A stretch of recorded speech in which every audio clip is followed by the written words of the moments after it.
for the process of this example, I'm just going to talk a little bit about lead reverbs in Ableton Live.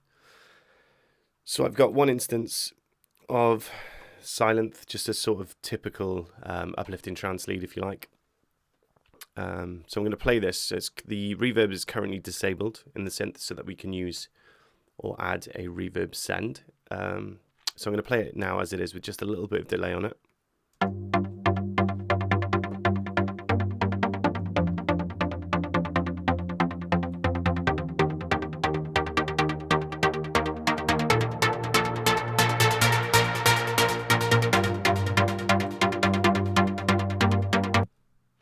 Okay, as you can hear, there's no reverb whatsoever there. So what I've done is I've jumped onto a send channel up here. I've dropped in one instance of Arts Acoustic reverb. Just because it's my favorite reverb, you can by all means drop in any reverb of your choice, something you prefer, whether it's Valhalla or an Ableton stock plugin if you like. After that, I've got a very, very light basic EQ, just rolling off around 120 Hertz. Just to free up any space in the low end of the spectrum for any sub pads or bass lines or anything like that you might have operating down there. And then after that, I've got a utility plugin just to raise the volume a little bit of the reverb. And also a neat little trick with this is you can change the width a little bit of the reverb if you like and push the high end out to the sides a bit more. Quite a neat little trick to free things up the top. Okay, so I just played you the example without any reverb whatsoever, so it's completely dry. And now I'm just going to add in the reverb as we go, so you can see what it sounds like. Okay, so we're on send channel A, so I'm just gonna load the reverb in as we go.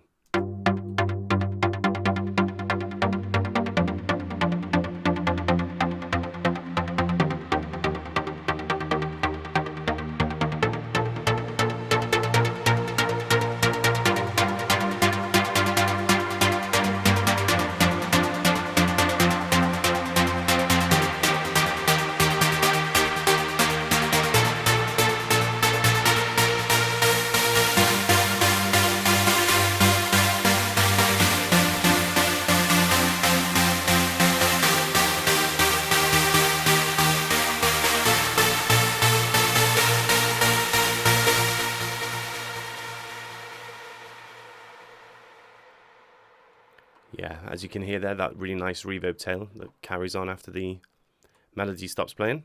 I'm going to do the same example again, but this time for like an ARP style melody rather than the chorded one. So let's deactivate the reverb again, or disable the reverb rather. Okay, so this is the ARP style melody without the reverb send enabled.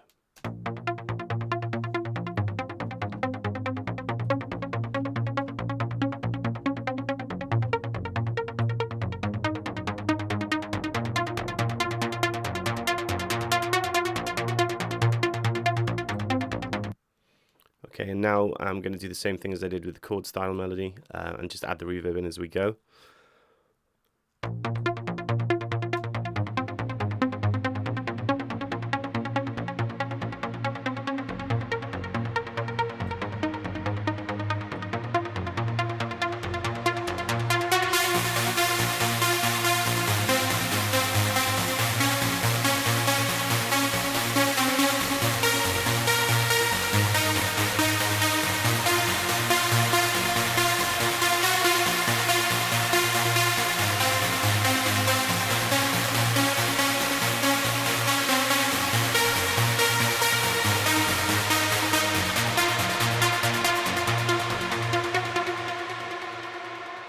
So as you can hear, you've got that really nice atmospheric vibe in the back there. It just fills out the space and makes everything sound a great deal bigger.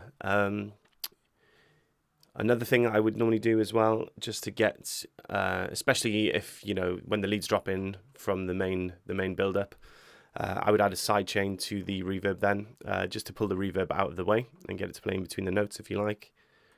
So I'd normally check on an LFO tool and it would normally look something a little bit like this. So it's quite heavily sidechained.